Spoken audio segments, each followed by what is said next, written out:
بسم اللہ الرحمن الرحیم الصلاۃ والسلام علیک یا رسول اللہ وعلی آلک و اصحابک یا حبیب اللہ۔ الحمدللہ رب العالمین۔ خواجہ غریب نواز رحمۃ اللہ تعالی علیہ کے ارشادات کتابوں میں بہت سارے ملتے ہیں۔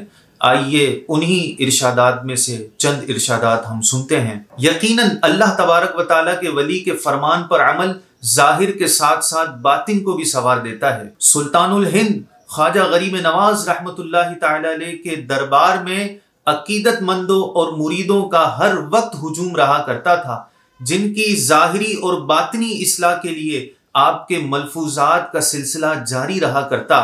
زبان فیض سے جو الفاظ نکلتے اسے آپ کے خلیفہ اکبر و سجادہ نشین حضرت خواجہ قطب الدین بختیار کاکی رحمۃ اللہ تعالی علیہ فوراً اپنے پاس لکھ لیتے۔ آئیے اس گلشن اجمیر سے 5 فرامین سنتے ہیں۔ نمبر 1، خواجہ غریب نواز رحمۃ اللہ تعالی علیہ نے فرمایا کہ جو بندہ با طہارت رات کو سوتا ہے تو فرشتے گواہ رہتے ہیں اور صبح اللہ پاک سے عرض کرتے ہیں اے اللہ اسے بخش دے، یہ با طہارت سویا تھا۔ ہمیں بھی چاہیے کہ ہم جب رات کو سوئیں تو با وضو ہو کر سوئیں، با طہارت ہو کر سوئیں، انشاءاللہ اس کی برکتیں ہمیں ملیں گی۔ آئیے دوسرے فرمان کی طرف چلتے ہیں۔ خواجہ غریب نواز رحمۃ اللہ تعالی علیہ فرماتے ہیں کہ نماز ایک راز کی بات ہے جو بندہ اپنے پروردگار سے کہتا ہے، چنانچہ حدیث پاک میں آیا ہے ان المصلی یناجی ربہ، یعنی نماز پڑھنے والا اپنے پروردگار سے راز کی بات کہتا ہے۔ سبحان اللہ۔ اور تیسرا فرمان فرماتے ہیں کہ جو شخص جھوٹی قسم کھاتا ہے وہ اپنے گھر کو ویران کرتا ہے اور اس کے گھر سے خیر و برکت اٹھ جاتی ہے۔ دیکھیں بات بات پر لوگ جھوٹی قسمیں کھاتے ہیں اور پھر یہ کہتے ہیں کہ ہمارے گھر میں بے برکتی ہے، تو دیکھیں کہ بے برکتی کا سبب کیا ہماری جھوٹی قسمیں تو نہیں۔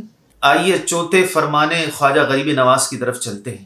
خواجہ غریب نواز رحمۃ اللہ تعالی علیہ فرماتے ہیں کہ بدبختی کی علامت یہ ہے کہ انسان گناہ کرنے کے باوجود بھی اللہ پاک کی بارگاہ میں خود کو مقبول سمجھے، یعنی گناہ کا سلسلہ جاری ہے اور پھر بھی اللہ کی بارگاہ میں اپنے آپ کو مقبول سمجھ رہا ہے، یہ بدبختی کی علامت ہے۔ اللہ تعالی ہمیں اس علامت سے محفوظ فرمائے۔ 5ویں فرمان خواجہ غریب نواز کی طرف چلتے ہیں۔ فرماتے ہیں خواجہ غریب نواز کہ خدا کا دوست وہ ہے، خدا کا دوست وہ ہے جس میں 3 خوبیاں پائی جائیں۔ نمبر 1، سخاوت دریا جیسی، سبحان اللہ، اور شفقت آفتاب جیسی، اور تواضع انکساری عاجزی زمین جیسی۔